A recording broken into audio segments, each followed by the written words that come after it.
and the Father are one. If you now are going to say that if Jesus says I and the Father are one, and that makes him divine, one with God, well then you're going to have to include the 12 disciples into that. That's the difference. Do you understand? The same word is used in Greek for one, hen.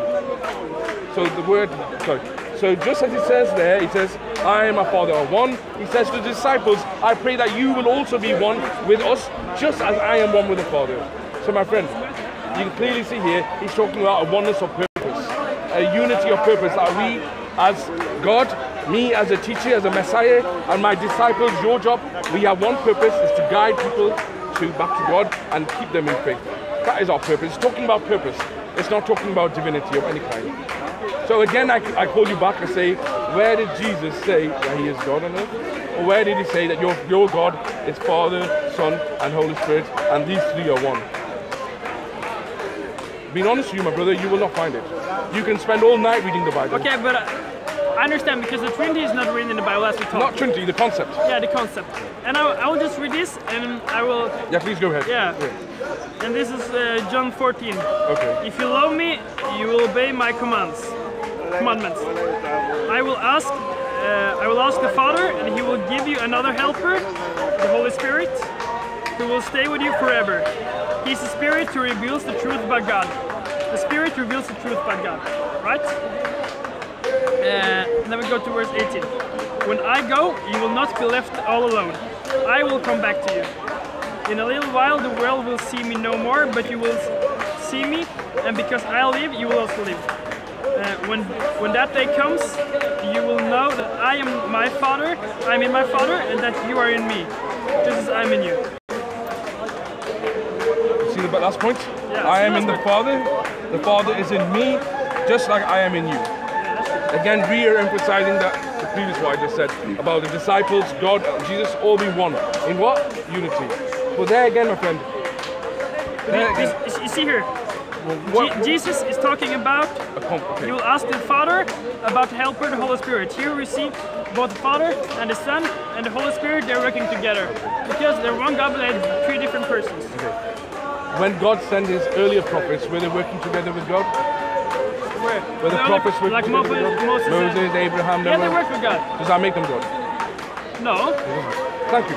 That's what I just want to clarify that. Yeah. Regarding this point, okay. So Jesus is talking about the Father sending a helper, a comforter. Yeah. Okay. And a lot of Christians will tell me that that's the Holy Spirit. Yeah. And then the Holy Spirit will reveal unto you all truth to come. Okay. Now, if you say this is the Holy Spirit, which is supposed to be the third person of the Trinity, there's a problem with that. And I'll tell you what the problem is. Two problems. First thing is, the coming of this Holy Spirit was conditional. In another passage in the book of John, chapter 16, Jesus clearly says, it's expedient for you that I leave, for if I go, I will send the Comforter. But if I go not, the Comforter will not come. So there's a condition laid down. He has to leave. If he doesn't go, the Comforter doesn't come. If the Comforter is the Holy Spirit which you were talking about, the Holy Spirit was with him already. Yeah, but the Holy Spirit has been here before. You see many times in the Old Testament you find the Spirit. No, but Jesus said, for the Holy Spirit to come now, I have to go. But if I don't go, he won't come. But the Holy Spirit was there. When Jesus sent his disciples out on the preaching, what did he say? Receive ye the Holy Spirit. When Jesus was baptized in the river Jordan by John the Baptist, the Holy Spirit descended as a dove. The Holy Spirit was there with him throughout his ministry. When John the Baptist was in his mother's womb, it says Elizabeth was filled with the Holy Spirit. The Holy Spirit was there all the time. But Jesus said, for this... So you believe in the Holy Spirit? We believe in the Holy Spirit, but we don't say the Holy Spirit is God. No, you see the Spirit develop. No, we... Alright, okay, cool. No, we say the Holy Spirit, we say that is the Holy Spirit in Islam is the angel Gabriel. He is the Holy Spirit. Angel Gabriel? Angel Gabriel. Where in the Quran can you find that? It's there. It's the Holy Spirit. Where? It's in the Quran. I can't remember the I can put you the verse. I don't know the verse. So you know the verses in the Bible, but not in the Quran. It doesn't say specifically. If you want the verse saying the Holy Spirit is Gabriel, it doesn't say that. Huh? But all the scholars, the consensus of the scholars, there's no, the scholars would say that the Holy Spirit in Islam is understood to be the Archangel Gabriel. That's the same thing. You cannot find it directly, but that's the concept in the Bible, the Trinity. The concept, we're talking about, the first thing we can understand is the concept of God is your basis. Yeah. It's the most important thing in your faith. Yeah. should that not be clarified? Yeah, it is clear. And no, it isn't. Because even the Holy Spirit, like I said, look, John uses the word spirit in a different way. He goes, beloved, believe not every spirit, for many false prophets have gone out into the world. Okay? So what does John do here? He equates the word spirit and prophet and he uses it to nonsense. He says, believe not every spirit, for many false prophets have gone out into the world. And then he says, the spirit that confesses Jesus has come in the flesh is of God. So the word spirit and prophet is used together. Okay? Just like that, when you have the comforter and it's talking about a Holy Spirit to come, yeah, we say the Holy Spirit that you're talking about, which is supposed to be God, it can't be that because two things. The Holy Spirit was there with Jesus already, but Jesus put conditions, said, I have to go and then it will come, or it won't come. Secondly, it tells you what this Holy Spirit is going to do. It said the Holy Spirit will reveal unto you all truth. My God. Yeah, and it says he will not speak of himself. This is the key phrase. He will not speak of himself, but whatever he hears, that he shall tell you. And he shall tell you, reveal unto you all truth, and he shall remind you of me. This is the prophecy of Jesus. He said, the Holy Spirit, which you say is God, he says he will not speak of himself. I ask you, does God have the authority to speak of himself? Does God need permission to speak? I get your question. You get it? It says clearly that this Holy Spirit will not speak from himself. He will not speak on his own authority. Does God have authority? Which verse? This is John 16. If you look at it. Both proceed from the same Father. The Comforter and Jesus proceed from the same Father. John 16, is it John 16, 14? 26. 15. Läs lite kontext så blir det då intressant. It's a prophecy, yeah. Look at the prophecy. You see what it says. Prophecy for our time. Wait, which verse?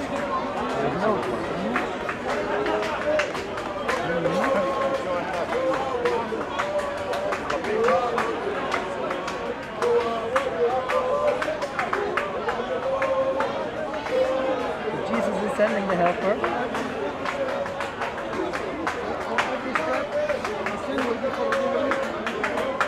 The helper proceeds from the Father. Yes, but Jesus will send him. Jesus prayed the Father.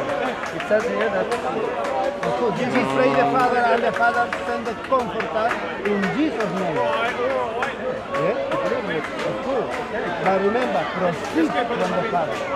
Jesus proceeds from the Father and the Comforter proceeds from the Father. From eternity, right? True, from the Father. He believes that Jesus and Christ are two different persons. What's the verse where in the Gospel of John where it talks about the Comforter that he will not speak of his own authority? John 14:12, I think. 14:12? No, John. Christ is not the name, title. It's the Messiah, the anointed one. Zechariah 4:14. Zechariah 4:14. Pratar om han nästan. Zechariah 4:14 says, two sons of oil in front of God. The verse where it says that he will not speak of authority. Oh, hey. Comforter. Yeah. Yeah. John 12. Can you just find me the verse? Okay, you need the Bible. Thank you. Thank you. He knows the references much more than me. Okay, no. That's good. Yeah. You know the Bible. That's good. Yeah, but the key thing, he'll show you the verse, but the key thing, like I said, is the Holy Spirit is 100% God according to the Christian belief. Does God speak on his own authority or does he need permission? He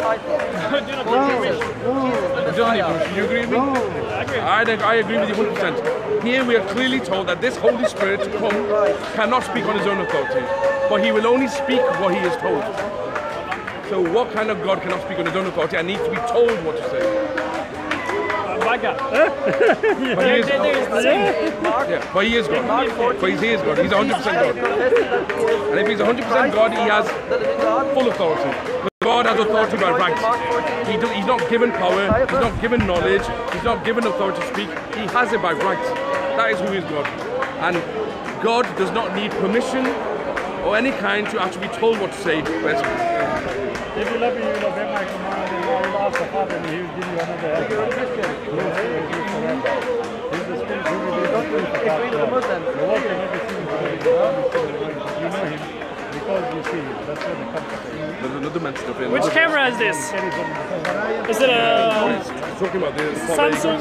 You know, when it starts telling you to do it, he will not speak on 7, okay. Why will he shut me It will up? be when he, the Spirit of truth, That's it, yeah. 16, well, you and I, brother. 16, 12. This is Swahili, maybe. Yeah, Okay, so here it is. I'll read it to you. Yeah? Okay. I have much more to tell you, but now it would be too much for you to bear. When, however, the Spirit comes, who reveals the truth about God, He will lead you into all truth. He will not speak on His own authority, but He will speak of what He hears and will tell you of things to come. So this Holy Spirit that you believe is 100% God is coming, but He cannot speak on His own authority. So my question to you then is, how can it be Holy Spirit, the God that you are? I'm telling you that this Holy Spirit is talking about a man. You think it's prophecy about Muhammad? My claim first is that you have to understand and agree with me, according to the information, it's not speaking about the Holy Spirit, which you say is God. It's talking about someone to come after it, and if you listen and pay close attention to the pronouns, it's clearly describing someone in the masculine noun, saying, for he shall not speak from himself, but whether he shall hear, that he shall speak, and he shall declare unto you all things to come, he shall glorify me.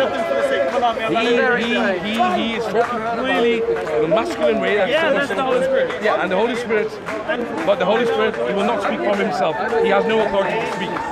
Unless you tell me that God has no authority and need permission from someone to speak, then you have a point. But then that is not God. My point still stands. If you say it's the Holy Spirit, okay, I'll go with that, but then you have to admit the Holy Spirit cannot be God. Because God speaks on His own authority. He does not need permission to speak. And if you say that is not His role, then I will say then what makes Him God? So you base the Trinity on this verse? No. You brought this verse up, so I've dealt with it. I didn't base it on that. I asked you, I said, look, Jesus clearly speaks that God is one, and that's why His message, and it was consistent while He was on earth. The message changed after He left. The doctrine of Trinity. The Trinity has always been there. Throughout the Old Testament, Please. you find many. Okay. Just one statement where it says Father, Son, Holy Spirit, and these three one, because that is the Trinity. The Trinity is not that the Father is God, and the Son is God, and the Holy Spirit is God, and that is it. Because then you have three gods. The Trinity is the Father is God, the Son is God, the Holy Spirit is God, and these three are one. That's the Trinity. You need to show me that in the Bible. We can start in the first verse in the Bible. Okay, go on. In the beginning, when God created the universe. Yes. Here, this is plural verb that's used Elohim. in Hebrew. Elohim. Yeah. And I do not know so much about Hebrew. Nor do I. No. Okay. But that's for three or more. Okay. So this means in the first verse, there's God is we're talking about God as three persons or more. And in the Before 126 it says, now we will make humans man